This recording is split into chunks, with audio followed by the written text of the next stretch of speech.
Leo kuna kitu fulani hivi technical nataka tuongee kidogo. Niazime masikio yako, nisikilize kwa makini, najua utanielewa.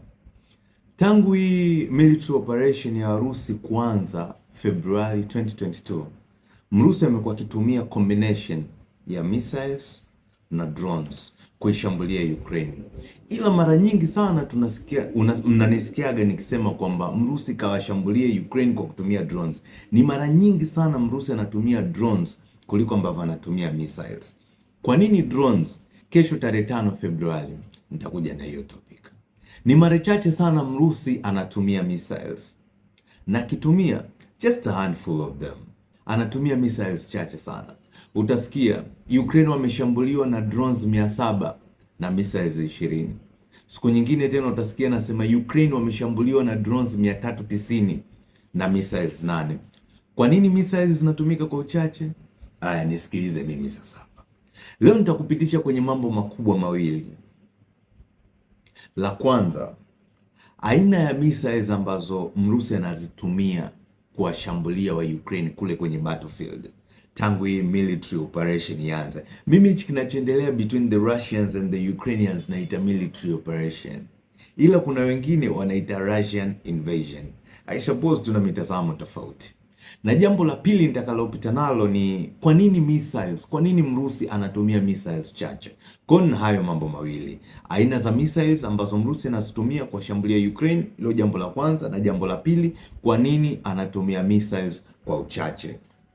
Well, tangu hii vita ianze, Mrusi katumia missiles katika kategori tofauti tofauti, zenye teknolojia tofauti tofauti, zenye speed na range tofauti tofauti, umbali wa eneo, ulinzi uliopo katika hilo eneo linalotaka kushambuliwa, labda kama pia wana hizi air defensive systems, thamani ya target, ukubwa wa target. Hivi vyote ndio vinavyo determine aina ya missile itakayotumika ili kufikia lengo. Aina za missiles ambazo Mrusi kashazitumia mpaka hivi leo 2026 tangu hii special military operation ianze ni kama 3M-54 caliber cruise missiles. Hizi wanazilaunch kutokea kwenye submarines na frigates kama kwenye picha hapa unavyoiona. Hizi ni 3M-54 caliber cruise missiles. Na mara nyingi unaponisikiaga nikisema kwamba Warusi wametarget energy infrastructure za wa Ukraine, mara nyingi wanazitumia guys caliber cruise missiles. Aina nyingine ya missiles ambazo Mrusi anazitumia kwenye special military operation yake ni kama Iskander K cruise missiles. Hizi ni surface to surface missiles. Na kwenye kategori hii ya Iskander ana nyingine inaitwa 9K 720 Iskander-M. Hizi ni ballistic missiles. Kuna tofauti wa cruise missiles na hizi kuwa ballistic missiles. Hizi ndo zile Mrusi anazitumiaga mara kwa mara kuwashambulia wa Ukraine. Yaani zile missiles nyingi ambazo zinatumika sio lazima iwe kwenye energy infrastructure, hata sehemu zingine tu ambazo ukisikia missiles Mrusi katumia, ujue katumia hii 9K 720 Iskander-M ballistic missiles. Kwanza ziko very accurate. Alafu it can carry up to 700 kilograms of warhead. Na hii kama unavyoiona hapa, hii Iskander ballistic missiles ndo jana tarehe 3 Februari 2026 Mrusi ameitumia sana kushambulia power stations za Ukraine. Ametumia hii Iskander ballistic missiles. Mkoa wa Dnipro jana walikuwa na siku ndefu sana.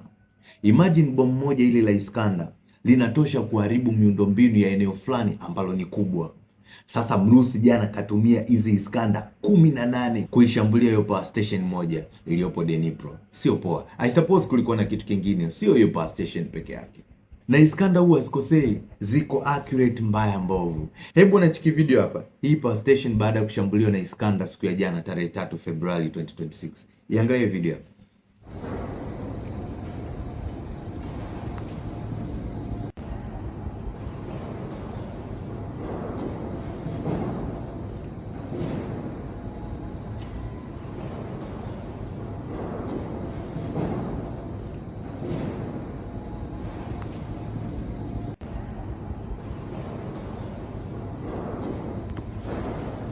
Sasa hiyo power station imeshambuliwa na Iskander ballistic missiles 3, ipo katika hali hiyo. Sasa imagine hiyo power station iliyopo Dnipro ambayo imeshambuliwa na Iskander 18 Iskander ballistic missiles. Hata sisimizi huwezi kumkuta hai. Aina nyingine ya missile ambayo Mrusi anatumia ni kama inaitwa KH-47M2 Kinzhal. Hizi ni hypersonic missiles ambazo zinakuwa launched from a jet fighter MiG-31K to be specific. Warusi wenyewe wanaita unstoppable kwa sababu ni hypersonic. Aina nyingine ya missile ni hizi zinaitwa 3M22 Zircon. Before zilikuwa anti-ship, yani zilikuwa ni mabomu fulani vya kushambulia meli za kivita, ila sasa hivi wamezirepurpose, wanashambulia hadi ardhini. Na mji mkuu wa Ukraine Kiev wameshambuliwa sana na hizi 3M22 Zircon. Aina nyingine ya missiles ambazo Mrusi kashazitumia kwenye ardhi ya Ukraine ni kama hii inaitwa Oreshnik. Hili ni bomu kalitumia mara 2 tu. Alilitumia 2024 kule Dnipro Oblast na juzi 2026 akalitumia kule Lviv. Hili ni nuclear capable. Oreshnik ni nuclear capable intermediate range ballistic missile that can travel up to Mach 10. Sio poa. 10 times the speed of sound. Yaani speed ya hili bomu la Oreshnik ni mara 10 zaidi kuliko speed ya sauti. Sawa. Hizo ndo missiles ambazo Mrusi anazitumia kushambulia Ukraine on daily basis. Kasoro hilo moja tu la Oreshnik amekuwa akilitumia mara chache, kalitumia mara 2 tu.